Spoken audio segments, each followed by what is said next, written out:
Ahoy, mateys! Welcome to the SS Gutting the Sacred Cow. How's it going? I'm Captain Kevin Goatee here, and we are super ecstatic to have our old buddy Stoner Jesus back this week as he attempts to try and gut his second film, and that is The Wizard of Oz. That's right, the classic of all classics is right in the middle of cannon fire from Stoner Jesus. Before we get to it, hey, kids, go over to guttingthesacredcow.com every single day for more swashbuckling, fun old good times. And if you want to advertise with us or just want to say, hey, great job, guys, guttingthesacredcow at gmail.com.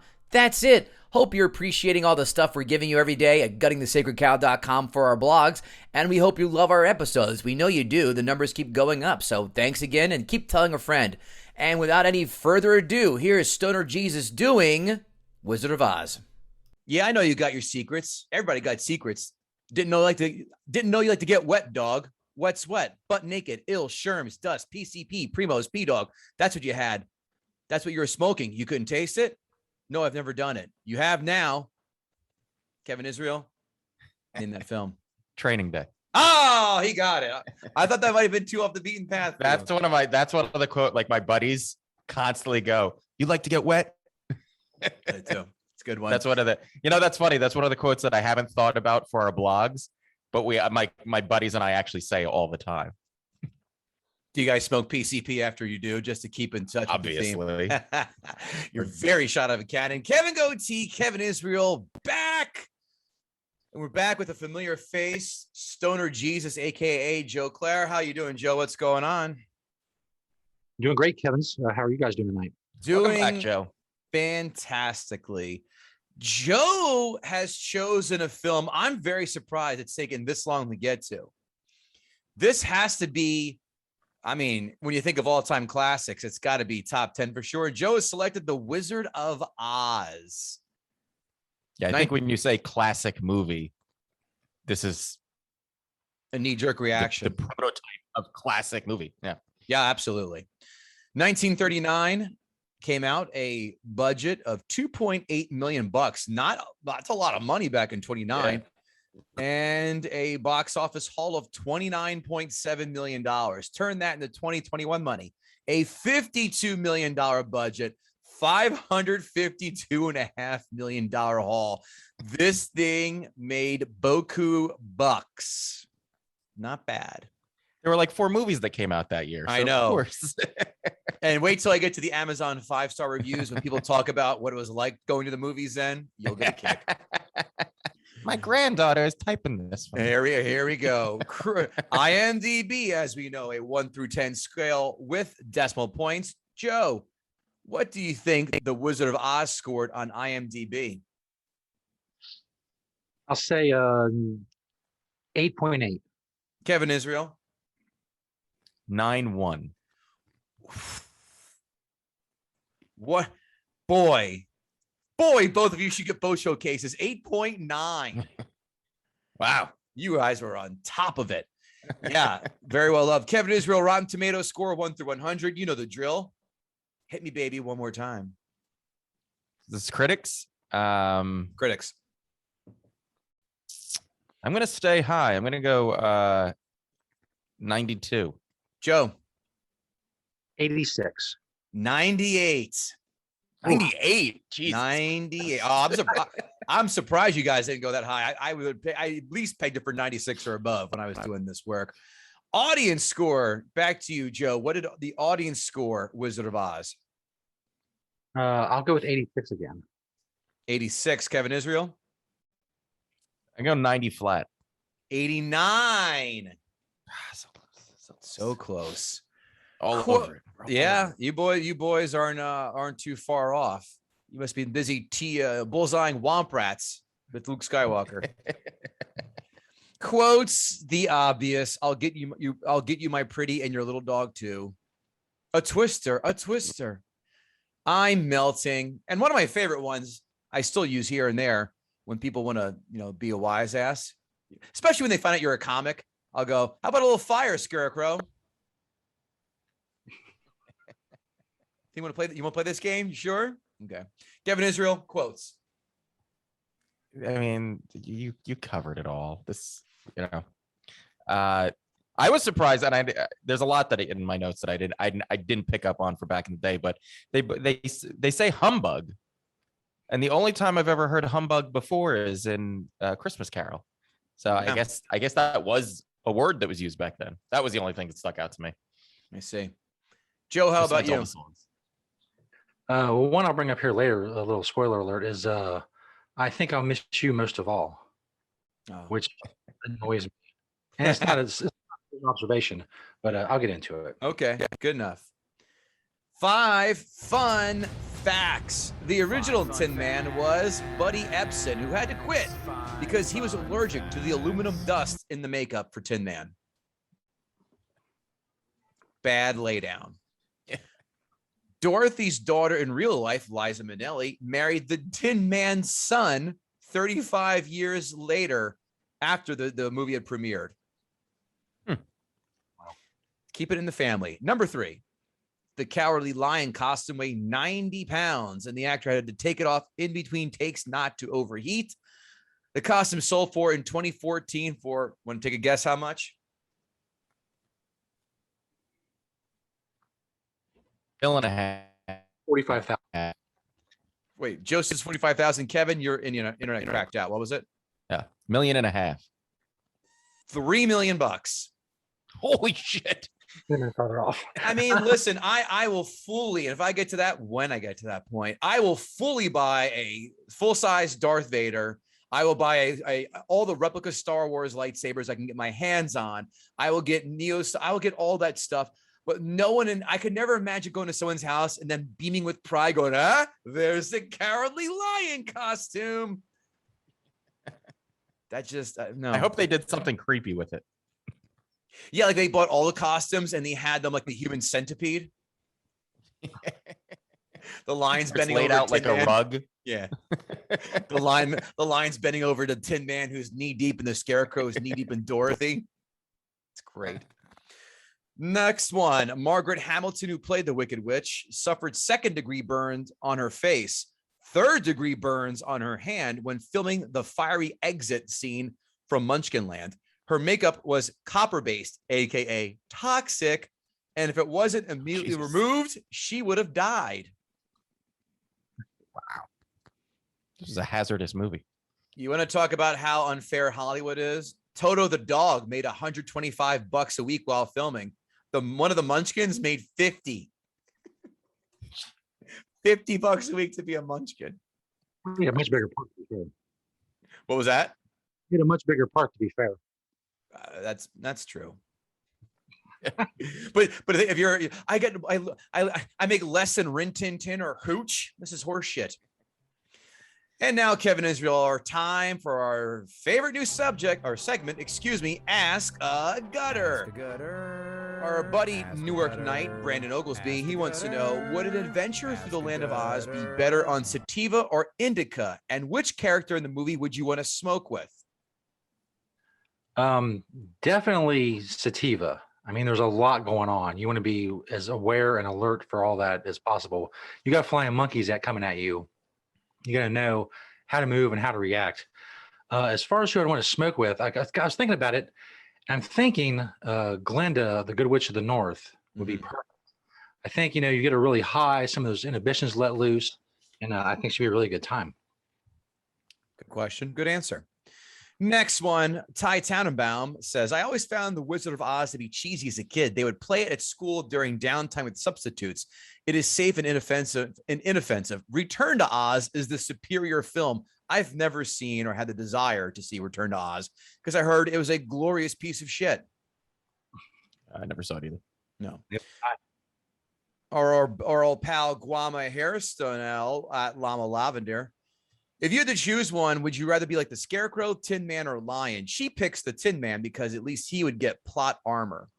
How about you? Joe? I would have to go with the Lion. I mean, for all his faults, in the end, he's still a lion. And I think that's more than like rusting in the rain or being made of hay and being caught on fire all the time. Kevin Israel, do you have a thought on that? Who I'd rather be in the group? Yes. I think I'd rather be Scarecrow because I have a feeling he was getting some from Dorothy. What makes you think that? that I'll miss you most of all at the end in that kiss. I feel like there was something more going on behind the scenes there. So I'm going Scarecrow. Okay. I'd rather be Toto. He had more charisma than any of them. I don't know. Lord Snurts wants to know, for Stoner Jesus, great name, and the Wizard of Oz, who would you cast in a Tim Burton-like remake, a darker, weirder take of the original? He wants to know Dorothy, the two witches, Scarecrow, Lion, and Tin Man. Jesus. Yeah, it's a lot. And I know. I didn't mention Oz. The first person I thought of for Oz was Danny DeVito. Okay, good one. Very good one, actually. Dorothy, for some reason, Miley Cyrus popped in my head. Ugh, I hate her. I do too. She'd be pulling her tits out on Yellow Brick Road every 13 steps. With their tongue hanging out. Yeah. Face. Yeah. Not a little fan. weird marking tattoos. Yeah. The witches, the good witch, Nicole Kidman popped in my head. The bad witch, I'm not sure why, because she's hot, Kate Beckinsale. But I mean, you know, if it's going to be an updated version, you can make her a little hotter. She can still be bad and be hot. Sure. Yeah, she can still be green and be hot. Yeah. Tin Man, first person popped in my head was Bruce Willis. He's kind of old. It's not a very physical role anymore, so I think he can handle it. Scarecrow, I guess it'd be kind of cheesy and cliche to say Jim Carrey, but he was the first one that popped in my head. That's a good cast. Yeah. That's a good casting. The Lion, I wanted to say John Goodman, but not like John Goodman. I was thinking John Goodman. Holy That's shit. good. That's good. That's crazy. I thought, because he said Tim Burton, I thought of the obvious one. Oh, Helena Bonham Carter would be the Wicked Witch of the West, because he is her muse. He is in every one of those films, so that's why I thought it would be his go-to. But I like the Danny DeVito. I love the John Goodman. I love the word association we got going on here, and Joe's kicking ass with these questions. Next one from our buddy Ray Cicanis. By the way, that episode airing as we speak. Ray does Highlander. Ray wants to know, he wants to know, excuse me, do you think that roles for little people have improved since Oz came out, or has it gotten worse somehow? Well, off the top of my head, I really can't think of any little people movies with big little people cast. The first person I think of, obviously, is Tyrion from Game of Thrones. But other than that, I can't. I mean, it's going well for him. But as far as like the general little people population, I don't think movies is their thing. There was that guy in Joker who's been in a decent amount of stuff. Yeah.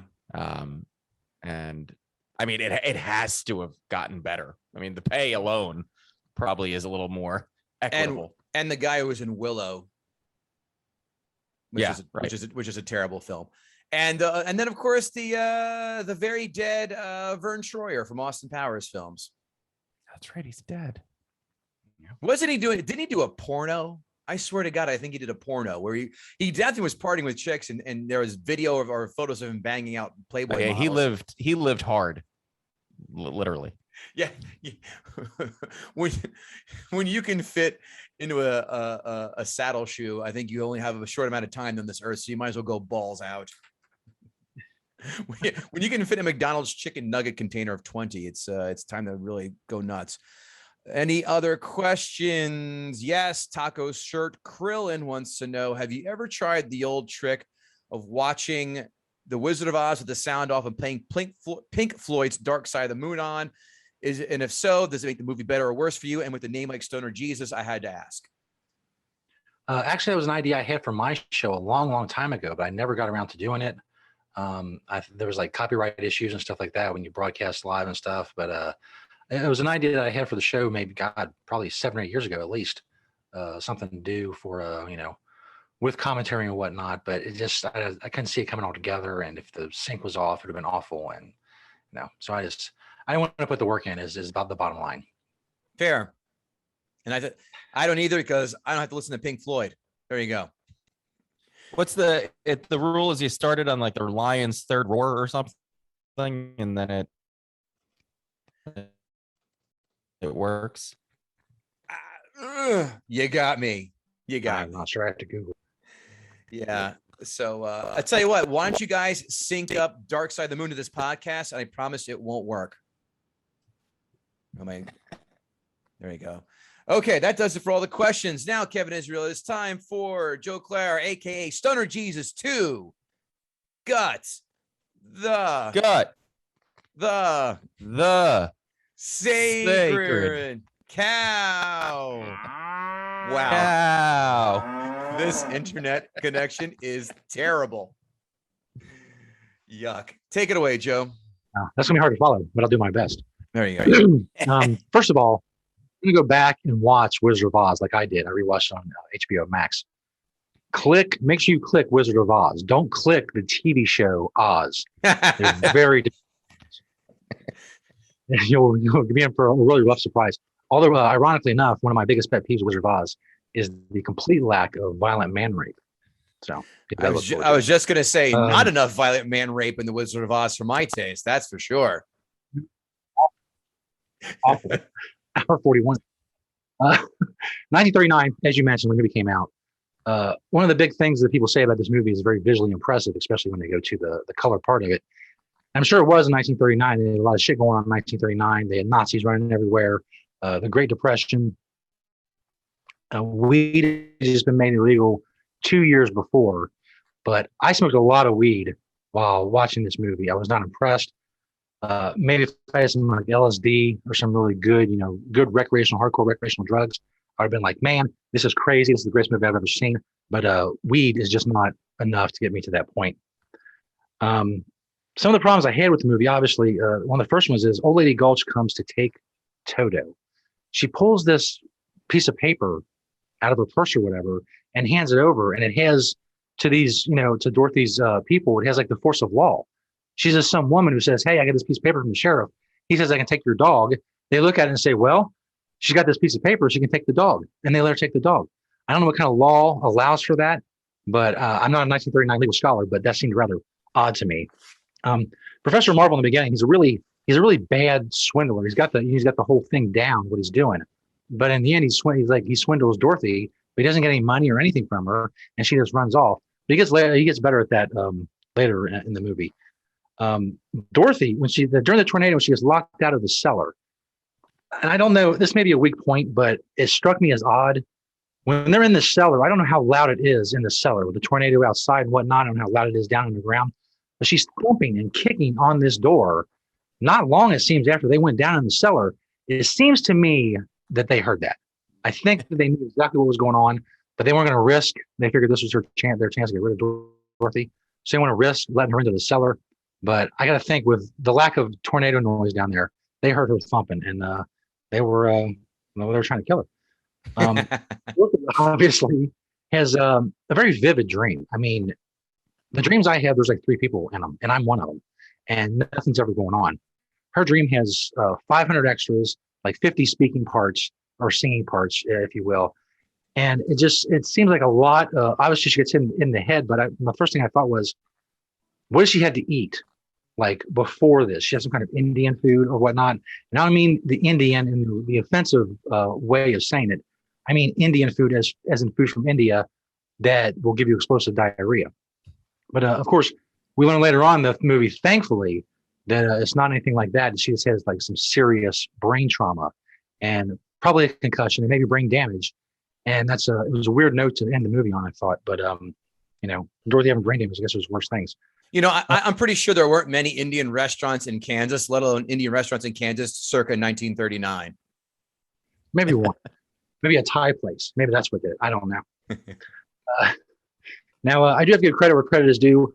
There's few things I've seen in a movie that are as gangsta as dropping a house on a bitch and then jacking her shoes. That's something else is more hardcore than that. I would defy you. So that's pretty good. Of course, it's not a diverse movie. It was 1939. Everybody is white. All of the munchkins are white. Of course, you can't say munchkins anymore. All the little people are white. I know there's some redneck, racist pieces of shit out there right now saying, hey, what about the monkeys? Fuck you, you racist piece of shit. Shut your mouth. That's awful. That's an awful thing to think. That's an awful thing to say. You should be ashamed of yourself. The worst thing about this movie, as you alluded to kind of earlier, it's like the worst porno ever. It's all set up. You never get down to anything. I'm waiting the entire time, hour 41, for these Comic-Con nerds to run a train on Dorothy, and there's absolutely nothing. They get nothing for all their effort, all their trouble, not a damn thing. Although I do hope that the Scarecrow was getting some, in the deleted scenes. I have no idea. Of course, when Oz later on, when he's Professor Marvel, whatever, he sucks. But when he's kind of honed his in her dream, his swindling skills. He's like pawning them off all this crap he pulls out of this junk he got from like a yard sale out of this bag, and he gives it to him. And they're like, "Yeah, that's great, man. That's sweet. Now I have a heart and I have courage and all this other garbage." So at least he grew in that aspect. The quote I mentioned earlier, "I think I miss you most of all." She tells, the Tin Man in the line or whatever, she's gonna miss them, she loves them, blah blah blah. She gets to the Scarecrow and she like leans in. It looks like she's gonna whisper, but she just says, "I think I miss you most of all," in like her regular normal tone of voice and her normal volume, to where the other two can obviously hear it. And again, this is not an original observation of mine. I've seen it in other places, including they alluded to it in the Family Guy episode. But it just seems like a dick move. After all they've been through, they've risked their life for her. They risked their life to save her, to get her back home. And it seems unnecessary in front of them to kind of show favoritism to the Scarecrow, especially again after they've gotten nothing. They got nothing out of this broad, not a handy J out in the field or Andy J. third base behind the witch's castle. None of that. They got nothing. And she's going to be a bitch right when she's leaving. I thought that was awful. Overall, the reason it's not the cheesiness of Wizard of Oz that bothers me. It's that Dorothy is needy, gullible. She's annoying. She's meddlesome. She sings at weird times. I don't know why you would sing so much in normal life. That's awful. By the way, I hate musicals. It was another problem of this movie. You and me both, brother. You and me both. Murdered 2 women. Now, the second one, admittedly was a self-defense because she was going to kill her. But the first one was straight up murder, and no one seems to care. And in the end of the movie, she's still all of these things. She's still needy, gullible, annoying, meddlesome. She's learned a lesson. That's great. She's a little more grateful for her family and her loved ones, and that's awesome. But she's still basically the same person she was when she started out. And I don't root for her against the Wicked Witch. I don't root for her to get home. I don't root for her to get rescued. I find myself not caring at all what happens to her. And when she does get home and wakes up and she's all happy and she's learned a lesson, I don't find any joy in that because I feel that she's still the same annoying broad that she began the movie as, and that pisses me off. And that's my case against the Wizard of Oz. Thank you. Wow, that's nice. I like it. Succinct. I like it as well. Joe, number from 1 to 10, please, of your thoughts on Wizard of Oz. It has merit. I would say I would give it like a 4 overall. I mean, I think if it's a good show, a good movie for kids, like the colors and stuff, that's great. Or again, if you're really high on LSD or something, pop that bitch in or go to HBO Max or whatever. But I just, I was bored and I didn't care as I was watching it last night. Fair. I mean, that's why you chose this film, is to drag it down. Well, these notes are brought to you by guttingthesacredcow.com, where every single day we are bringing you hilarity, tomfoolery, whimsy, general merriment. Those favorite topics we like to talk about. That doesn't happen. That is our Kevin Israel. That is going to be our indelible mark we leave on this earth when we leave, is that doesn't happen. Movie news, agreed, trailer talk, all that good stuff. Grab a shirt, grab a hat, grab a bag, grab a mug, grab whatever. It's all on guttingthesacredcow.com. And if you want to stop by, drop a note to us. That's guttingthesacredcow@gmail.com, as well as to advertise with us. Hit us up, say hi, and we love you. These notes. The background sets. They look insanely fake. This is clearly a step above background paintings above a high school production. Like the painted sets look terrible. Like the sets look fine, but the painting for the background looked awful. It just jumped right out to me. Dorothy sounds hysterical every time she speaks, as if her tone is consistently set on telling somebody that a hospital of children is on fire with that level of intensity. Everything is a 9.8 on the Richter scale of importance to her. Elmira Gulch has a nose that rivals Sam the Eagle from the Muppets. Auntie M says, "What does a Christian woman Oh, sorry. Yeah. So she says that I'm a Christian woman and that forbids me from saying that. Where does it say in the Bible you're forbid to say anything? I went to CCD and made my confirmation, and I'm 100% sure that the 10 Commandments don't disallow you from calling someone a cunt if you so desire.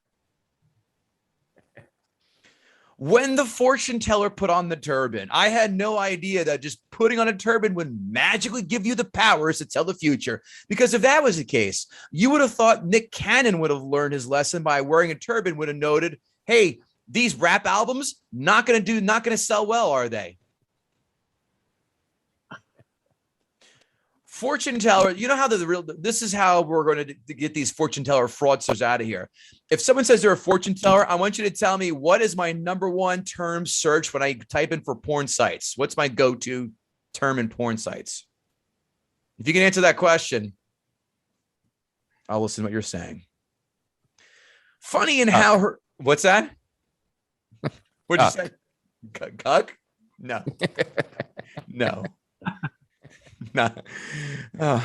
Funny in how her dream where the house is in the tornado, there's nothing blowing around inside the room. Only when she goes to the window do you see shit getting windy.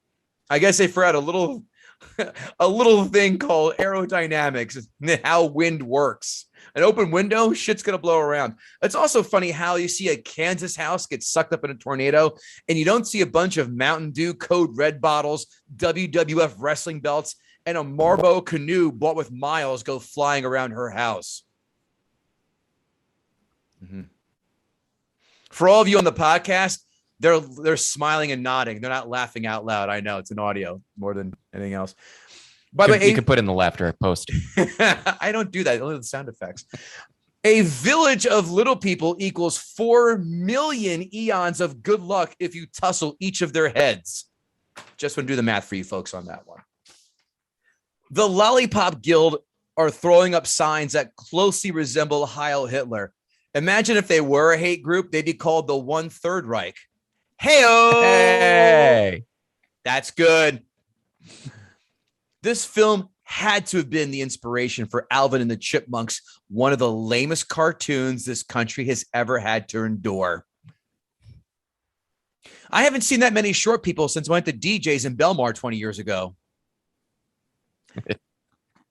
That joke's for all you Jersey folks out there. The Lollipop Guild looks like they all have rickets or polio, probably both, being it was 1939.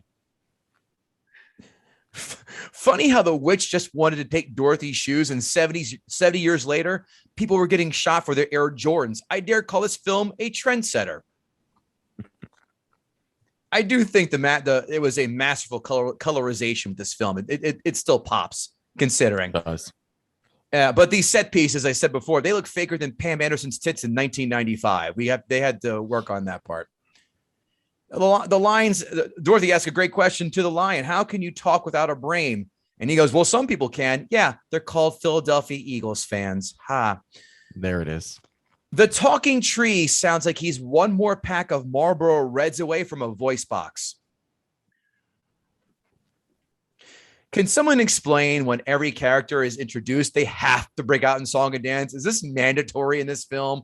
We don't need that. We don't need a whole song and dance and a Charleston shimmy away up the yellow brick road as they sing and lament their current state. Damn it. I forgot to play Dark Side of the Moon. I guess I have to watch this movie over again to really get the whole feel for it. Well, to me, it's painfully obvious the Cowardly Lion definitely inspired Sylvester the Cat from Looney Tunes. Put him up, put him up, put him up. Like I said, they have to break out in the song and dance and announce where they're going. I think that'd be more fun if we all did that every time we got into a cab or a YouTube, you know. I'm down for that. Yeah. It's like, let's all have a theme song. Ready? Here's mine. I'm off to get a blowjob from a random girl at the bar. The Lion's I will end up divorced. And give up half of my shit. The lion looks like he has labias on his face. Did you write that one down, Kevin? I said something about, I didn't say labia, but his face looks like a rejected Star Wars character. Like that looks too fake. Nien Num from Return of the Jedi, who co-piloted did the Millennium Falcon at the end? Yes, exactly. I know what the fuck. Wasn't he he was like the looked like a catfish thing or something like that. I call him the vagina face co-pilot of the Falcon and Jedi. And people know exactly what I'm talking about. Speaking of the line, I'd rather have front row seats at a Travis Scott concert than hang out with the Cowardly Lion and his fake bravado and singing. He's annoying. But the Wizard of Oz, boy, does he abuses alliteration more than R. Kelly abused 13-year-old girls. I get it. You like alliteration. I do too, but not every piece of dialogue needs to be alliteration. The Scarecrow sounded exactly like Jackie Mason. I like how Dorothy uses the Force to talk via the crystal ball. Couldn't she force choke the lion when he started to sing? The ending. How does the witch melt by water? What a complete cheat and lazy way to kill her without any explanation or setup why she can't have water on her. I hated this element of the film. What a cop-out. So then the wizard gives the lion a diploma and says, now you have a brain. So a diploma fixes people who need a brain. It sounds like the Wizard of Oz never attended a community college graduation or hung out with TGI Fridays night managers. Mm-hmm. How did the fortune teller know where Dorothy lived, where he magically shows up outside of her window? After a tornado? Wouldn't you be worried about your own shit? But he shows up. Dorothy, time to carry pepper spray. By the way, I don't know why. I guess I was taking a moment or two longer. If you look at the end when the credits roll, quote, the singer midgets as the Munchkins. That is verbatim as how they are listed in the That's credits. problematic. I think the SJWs are lighting their own torches. Be careful. Don't get too close to the Scarecrow. I also had an audience watching this. My daughter joined me, my 6-year-old, and thought it was all right. Not a fan of the witch. I'll tell you that. Kind of scared of the witch. For 2021, this holds up kind of well. I loved it as a kid, but I'm sure every kid did. I haven't seen this in 30 years or more, maybe. This movie is fine. It's fine. I'm not crazy about the singing. You know that. Not passing the remote test. Never going to watch this again. I see why it's a monumental film. I'm not loving it. It doesn't irk me. It's fine. 5.5 out of 10. Kevin Israel, Your Honor. Well, I will start off with immediately contradicting what Goatee just said, because I did not like this movie as a kid. I thought it was annoying, and I didn't understand the singing in the movie. The singing in the movie to me as a kid always felt like it was shoehorned in, like it didn't belong, and it didn't, because the movie was originally a book that was actually, no surprise, way better than the movie is. And this is really one of those cases of where they loosely based a property off of a book. And, you can see some of the elements of the book in this movie. It does have dark themes to it. First of all, they all celebrate murder for the first third of the movie. An entire civilization dances and says, and then they bring out a singing coroner to confirm that this lady is dead. Like, that is some twisted shit right there.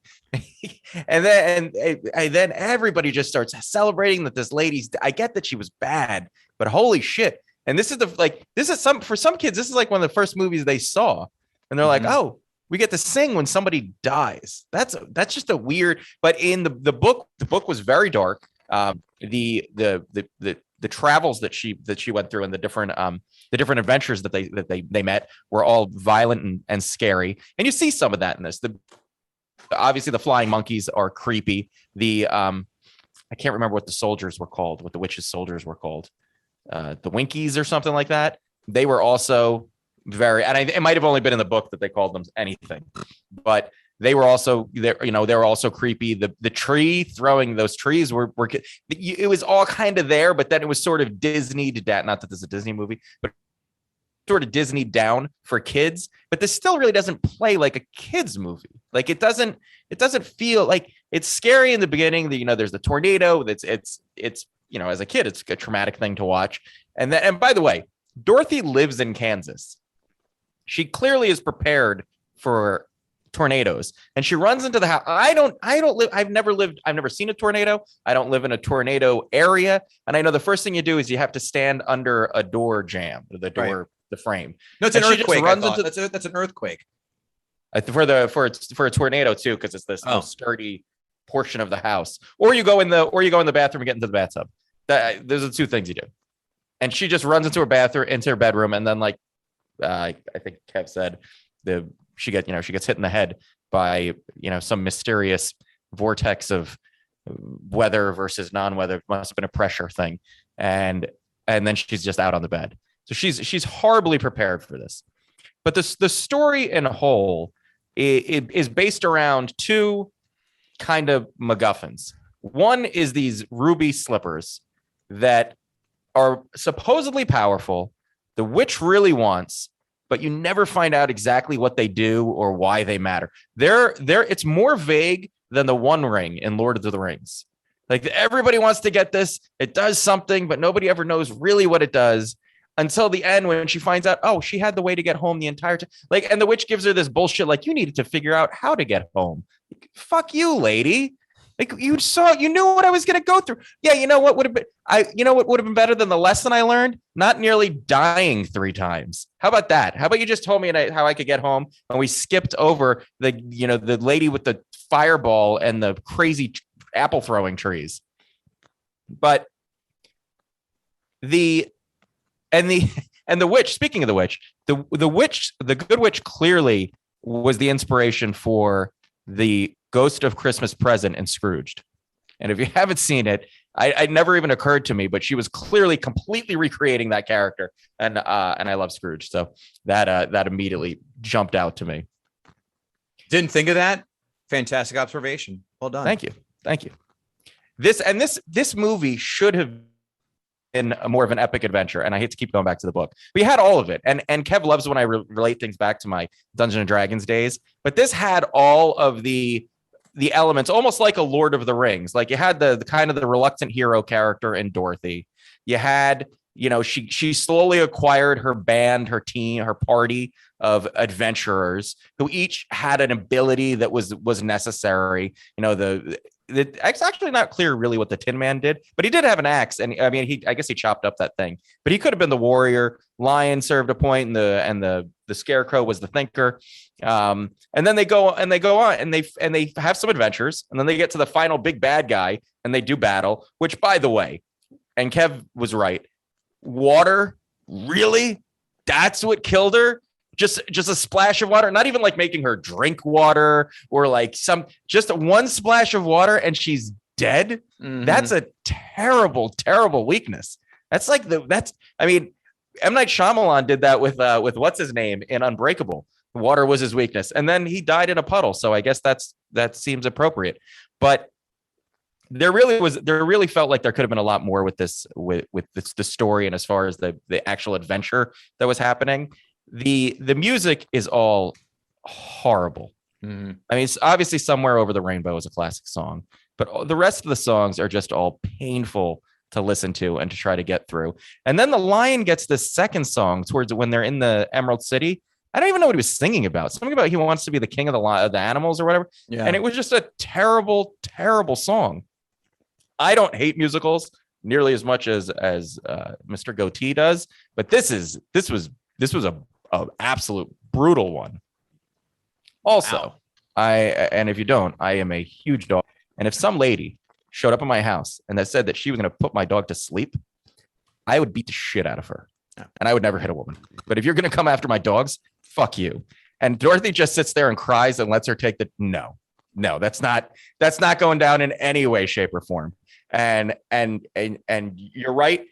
You can't, and I am a lawyer. You can't just show up as a private citizen with a piece of paper and say, yeah, they told me that I could take your dog. Go fuck yourself. Come back with the sheriff and 5 deputy sheriffs. That's how much it's going to take to get my dog from me.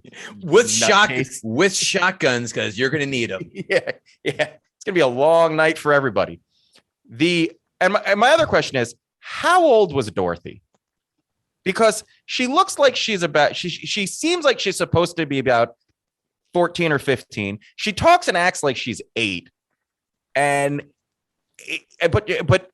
the actress looks like she's in her 20s, I guess. So it's just this odd. It almost feels like she's acting like some guy's creepy fantasy, like little girl fantasy. Like her entire persona is based off of some like Brazzers little girl video.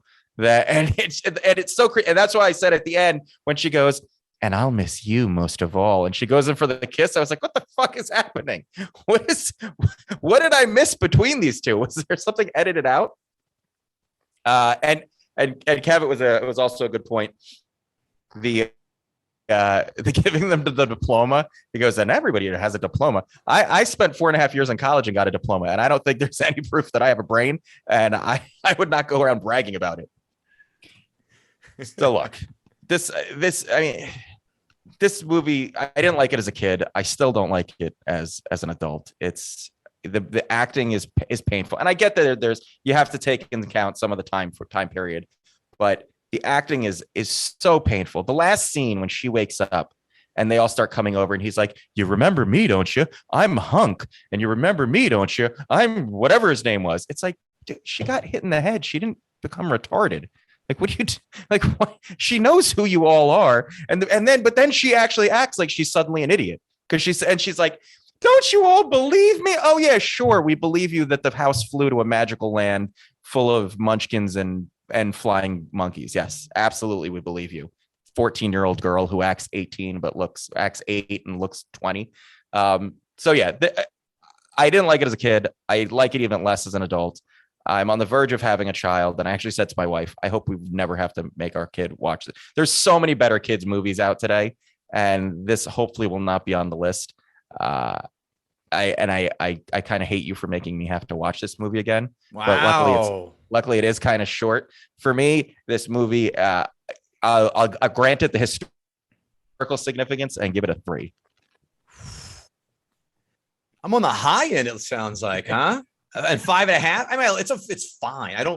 I get all the arguments. I do. It's just okay. But the singing, you're right. The singing is atrocious on all accounts. Let's see what people who love to string a bunch of words together that don't necessarily have any business being strung together doing. Critics 5-star reviews. 5-star reviews. Here we go. The Wizard of Oz has been filmed with imagination. Is that when people say it's baked with love, you blowhard assholes? Shut up. It has warmth and understanding of child psychology. It has gentle humor and a sturdy philosophical undercurrent. It is a rare and distinguished film that should capture the hearts of all ages. Breathtakingly lovely sets, lighting, costumes, makeup, and musical scores more than fulfill expectations, making the play an even note satisfactory adaptation of the book than was Goodbye, Mr. Chips. What? That wasn't coherent, right? No. I don't know who Mr. Chips is. Goodbye, Mr. Chips is a movie. Oh. Yeah. And it was a book too, but I didn't read nor see the film. One cannot say that this is a rival to Disney, but it is nearest to fantasy as one can get with human actors. I'm under the spell of Oz. Oh, so you like when creepy guys cower over a young girl? Like, remember me? Huh? Oh. The Wizard of Oz is an exciting tour de force that keeps the eye and ear constantly occupied, bothers the brain very little. It is hearty and unsubtle, generous, and sometimes in its high riot, intoxicating. What? Intoxicating. You know how many times I rewound this film? None. Critics, 1-star reviews. The film is no doubt a triumph of technical dexterity and especially of skill in color photography. But what is the use of making a hollyhock, go Google that, hollyhock of cellophane, painting it in an ugly color, spelled the British way, shove up your ass there, Britain, and then photographing it with complete accuracy? I sat cringing before MGM's Technicolor production of The Wizard of Oz, which displays no trace of imagination, good taste, or ingenuity.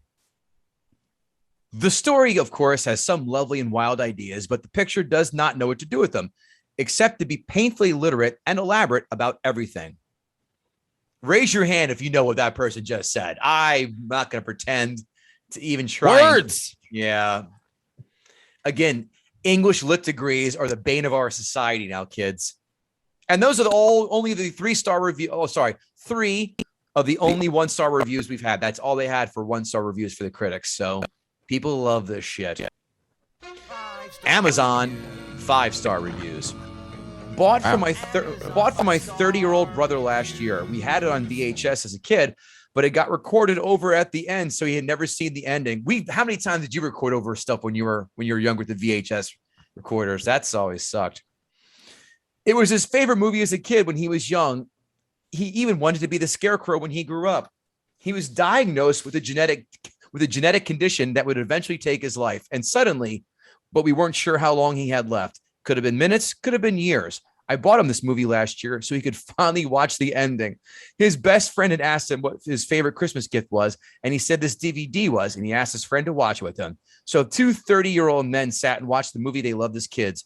He died this May, and I was given this back as a way to remember him. I was glad he was able to see the ending finally. All right, I'll give it a 3. Did the mom go, guess what? Your life is ending. So here's the ending for Wizard of Oz. Next one. My middle son and I used to watch this movie whenever his 2 brothers got to do something that he couldn't do. And it was always a special night for us too.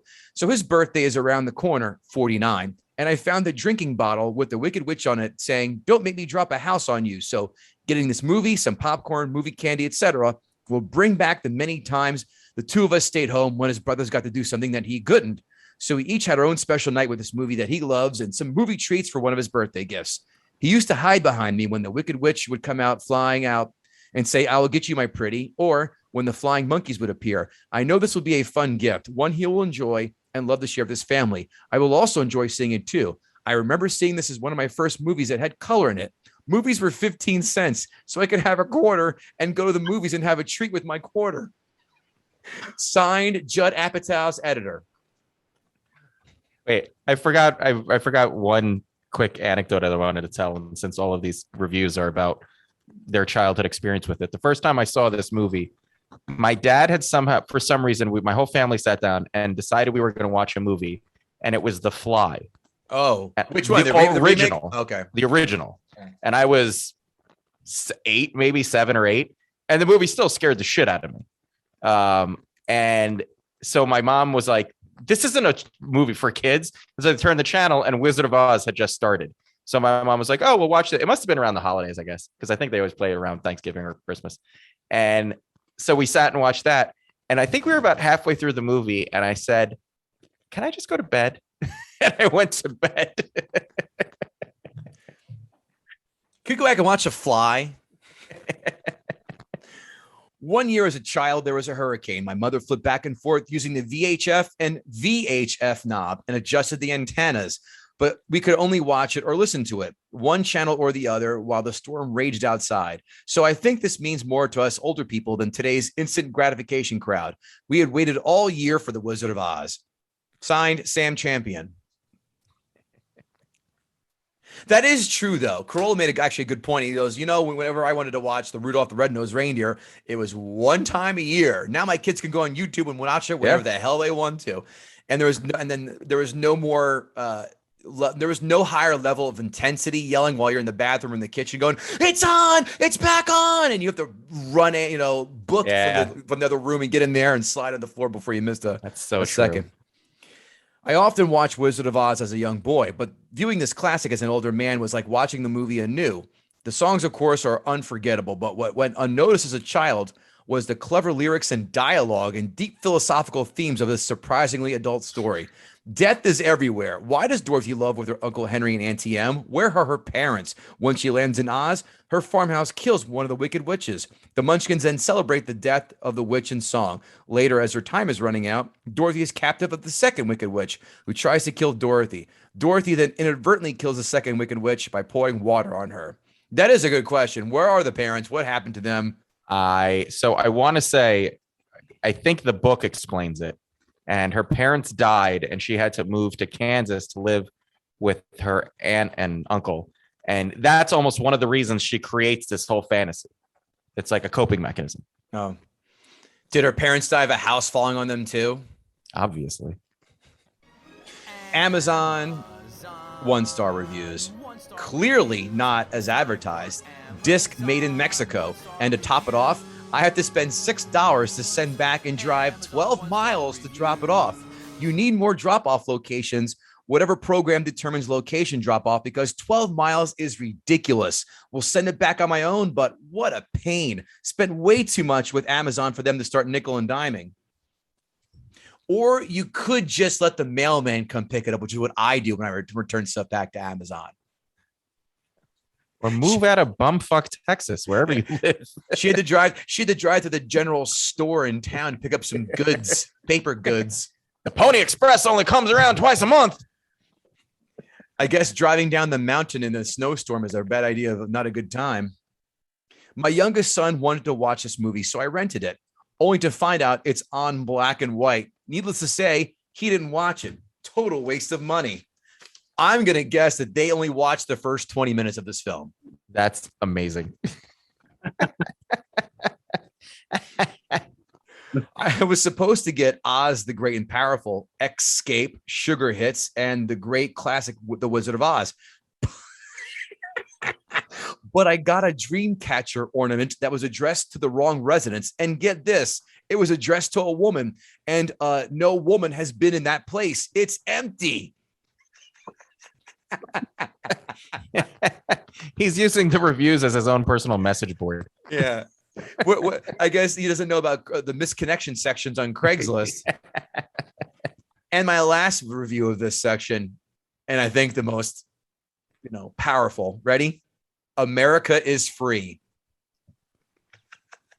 Just like Oz is. See, it all comes together. I mean, is he on the wrong libertarian website? And he said, Amazon, close enough.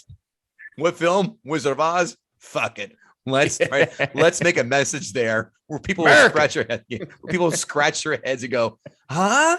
Or maybe he just Kaiser Sozeing us with some elaborate prank. And guess what? You won. Kevin Israel, did Stoner Jesus, Joe Clare, did he gut the sacred cow? In my opinion, he did. And I was happy to hear it happen. Because you hate this film. Yeah, I do. And you know what? You're so transparent. And just to prove that, yeah, well, you know what? All right. Yeah, you asked me and I'm telling you what I think.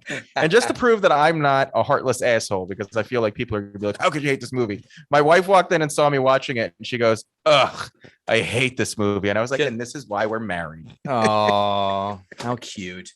Yeah, we went through it already. I got you. Yeah, my wife was like, she didn't hang out for this one or some. I know she did some of it. Most of it she did because we're watching with our daughter. And I wanted to see how my kid would react. She did sit through all of Star Wars and Empire Strikes Back, and that tells the story I want to know. Enough of that stuff. Stoner Jesus, what are you up to? Where can we find you? What do you want to shout out and promote? StonerJesus.net. Everything that I have going on as far as Stoner Jesus stuff, StonerJesus.net. I'm always there. Been there for almost 11 years now on the website. Still chugging along. Go to that website where you will not have dream catchers mailed to you where a female was on the address label, like that last reviewer. Kevin Israel, how about yourself? Go to kevinisrael.com. I don't have a lot of dates coming up. I'm going to be taking about a 2-month hiatus. So I'll be back on the road doing comedy in February.